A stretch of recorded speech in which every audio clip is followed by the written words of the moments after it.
Hello everyone, मैं हूँ ऋतु। मेरे चैनल में आप सभी का बहुत बहुत स्वागत है। आज मैं बात करने वाली हूँ एक ऐसे मुद्दे के बारे में जो है कि बच्चे आजकल समय से पहले ही जवान क्यों दिखने लगे हैं। नॉर्मली डॉक्टर्स का मानना ये है कि अगर लड़कियों की बात करो तो लड़कियाँ 10 से 12 साल के बीच में और जो लड़के हैं वो 12 से 13 साल के बीच में ही प्यूबर्टी एज तक पहुँच जाते हैं और ये नॉर्मल है।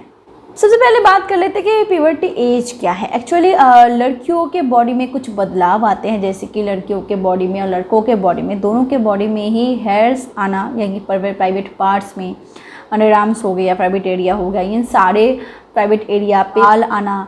या फिर लड़कों की बात करूँ तो लड़कों की आवाज़ में भारीपन आना, उनके चेहरे पे बाल आना, उनके स्किन में चेंजेस, यानी कि बहुत सारे लड़के ऐसे होते हैं ना जिनको प्यूबर्टी के साथ साथ पिंपल्स की प्रॉब्लम होती है।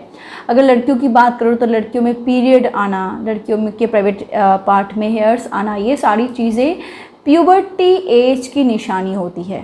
और ये सारे जो होते हैं वो हार्मोनल चेंजेस की वजह से होते हैं, यानी कि जब वो प्यूबर्टी एज में पहुंचते हैं तो उनके बॉडी में जो हार्मोनल चेंजेस होता है, जो नए नए हार्मोन्स बनते हैं, वो इन सारे चेंजेस का कारण है। पर आज के डेट में रिसर्च में ये पाया गया है कि बच्चों के केस में ना, स्पेशली लड़कियों के केस में, जो छोटी सी बच्ची होती है उनके केस में स्पेशली, उनमें समय से पहले ही प्यूबर्टी की जो साइंस होते हैं वो दिखने लगते हैं। यानी कि प्यूबर्टी एज, यानी कि 10 से 12 साल के बीच में जो लड़कियां हैं उनकी प्यूबर्टी एज आती है, तो उससे पहले ही उनमें वे साइंस दिखने लगते हैं। यानी कि पीरियड आना, यानी कि बॉडी में बाल आना, प्राइवेट एरिया में बाल आना, ये सारी चीज़ें दिखने लगती है। और ये ना कहीं हद तक ठीक नहीं, नॉर्मल भी नहीं, डॉक्टर्स का यही मानना है। डॉक्टर्स इनके पीछे कुछ रीज़न बताते हैं जो अभी तक प्रूफ तो नहीं हुए हैं, पर डॉक्टर्स का मानना ये है। सबसे पहला जो रीज़न है वो है लॉकडाउन। क्या होता है कि लॉकडाउन में अभी सारे जो बच्चे हैं वो घर पे बैठे हुए हैं, वो बाहर नहीं जा पाते, बाहर खेल कूद नहीं पाते हैं, और इसकी वजह से क्या होता है, बॉडी में गर्माहट बहुत ज़्यादा बढ़ जाती है। बच्चे में जो वेट है वो बहुत ज़्यादा उनमें गेन होता है, वो ज़्यादा मोटेपन उनमें आने लगती है, और इसकी वजह से बॉडी में हार्मोनल जो चेंजेस हैं वो फास्ट होने लगते हैं। और ये जो मोटापन उनमें आ रहा है ना, इसकी वजह से जो हार्मोनल चेंजेस बहुत तेज़ी से बढ़ रहे हैं, इसकी वजह से उनमें ब्रेस्ट में चेंजेस होना या फिर प्राइवेट पार्ट्स में चेंजेस होना, ये सारी चीज़ें दिखने लगी है। अब ये बात कहो कि एक 8 साल की 7 साल की बच्ची में क्या वो सेंस होता है कि वो कैसे कपड़े पहने, कैसे ढंग से कपड़े पहने, क्या नहीं पहने, पर उनमें अगर ये चेंजेस बहुत अर्ली आ जाए तो ये उनके लिए बहुत एम्बैरेसिंग होती है। वो समझ नहीं पाते हैं उनके साथ क्या हो रहा है। और इससे क्या होता है ना, जिन बच्चों के साथ ऐसा होता है उनके बच्चे और उनके माँ बाप दोनों ही परेशान हो जाते हैं। पॉइंट नंबर 2, और वो है मोबाइल फ़ोन। आज के डेट में लगभग सारे बच्चों के हाथ में फ़ोन है। अब बच्चे जब छोटे होते हैं उनको ये समझ नहीं होती कि क्या देखनी चाहिए, क्या नहीं देखनी चाहिए। वेब सीरीज़ अभी बहुत ज़्यादा अवेलेबल हो चुके हैं, अभी आर्ट्स फिल्म जो होते हैं वो बहुत ज़्यादा अवेलेबल हो चुके हैं, और माँ बाप बच्चों के साथ ही सारी चीज़ें देखने लगे हैं ड्यूरिंग लॉकडाउन। तो क्या होता है, बच्चे जब वो सारी चीज़ें देखते हैं ना तो वो समझ नहीं पाते, पर उनके बॉडी वो सारी चीज़ों को कैच कर लेती है। बॉडी में वो हार्मोनल चेंजेस बहुत ज़्यादा बढ़ने लगे हैं, और बच्चों में ना क्यूरियोसिटी बहुत ज़्यादा आने लगी है कि ये क्या है, ये क्यों हो रहा है।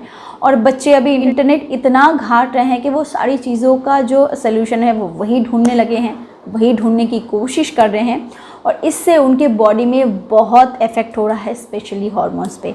और ये सारे जो लोचे हैं ना वो हार्मोन का ही है। पर डॉक्टर का ये मानना है कि अगर ये सारी चेंजेस बच्चों में 10 साल के बाद आए तब थोड़ा उतना प्रॉब्लम नहीं होता, क्योंकि धीरे धीरे वो इसके साथ यूज़ टू हो जाते हैं। पर इससे पहले, यानी कि 8-9 साल के बीच में अगर बच्चों में ये दिखे, चाहे लड़का हो चाहे लड़की हो, अगर दिखे तो इमीडिएट ट्रीटमेंट बहुत ज़रूरी है। और वो कोशिश करते हैं कि जो फीमेल है, जो बच्ची है, उनके पीरियड ज़्यादा जल्दी ना आ जाए, और वो यही कोशिश करते हैं। पर बाकी जो चेंजेस उनमें आ जाते हैं वो उनको रोक नहीं सकते, वो उनको फिर से रिवर्स नहीं कर सकते, पर वो कोशिश ये करते हैं ट्रीटमेंट देके कि पीरियड जल्दी ना आ जाए, क्योंकि इससे उन्हें बहुत दिक्कत होने लगती है, जिसके लिए वो बिल्कुल भी प्रिपेयर नहीं है। मैं एक बात ही कहना चाहूँगी उनके माँ बाप से, और वो है कि चाहे ज़माना कितना भी आगे बढ़ जाए, चाहे ज़माना कितना भी डिजिटल हो जाए, कितना भी आगे बढ़ जाए, कितना मॉडर्न हो जाए, पर बच्चे बच्चे ही होते हैं।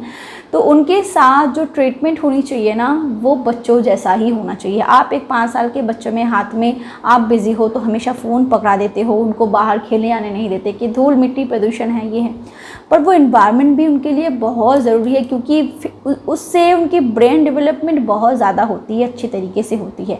बाहर जाना, बाहर के इन्वायरमेंट में खेलना, बाहर की जो एटमॉस्फेयर होती है उसके साथ यूज़ टू होना, ये भी बच्चों के लिए बहुत ज़रूरी है क्योंकि इससे उनकी जो ग्रोथ होती है वो नॉर्मल तरीके से बढ़ती है और ये एक बच्चे के लिए बहुत इंपॉर्टेंट है। नहीं तो बच्चे के बॉडी में अगर इतनी जल्दी हार्मोनल चेंजेस होने लगे ना, फिर दिक्कत उन्हें ही होने लगती है और आप भी इसके लिए बहुत प्रॉब्लम फेस करते हो। व्यूअर्स, वीडियो कैसी लगी मुझे कमेंट सेक्शन में ज़रूर बताना और कुछ भी कमेंट हो इसके बारे में तो मुझे वो भी बताना बिल्कुल मत भूलना। अगर कुछ भी टॉपिक को वीडियो चाहिए तो वो भी मुझे डायरेक्टली आप कमेंट बॉक्स में ही लिख सकते हो। और अगर आपको मुझसे कोई भी दूसरे टाइप का कंटेंट चाहिए, यानी कि शेर व शायरी टाइप का या फिर स्टोरी टेलिंग टाइप का, तो आप मेरे दूसरे चैनल को भी फॉलो कर सकते हो, रितु सरकार, जिसमें मैं अभी रिसेंटली हिंदी कंटेंट भी डालने लगी हूँ क्योंकि मेरे जो व्यूअर्स है वो मैक्सिमम हिंदी लैंग्वेज से ही मेरे साथ कनेक्ट होते हैं।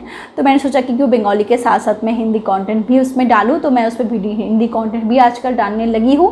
तो अगर आप मुझसे ऐसे टाइप के कंटेंट सुनना चाहते हो तो उस चैनल को ज़रूर फॉलो करो। Thank you so much for watching my video. Keep watching and keep healthy. Bye bye.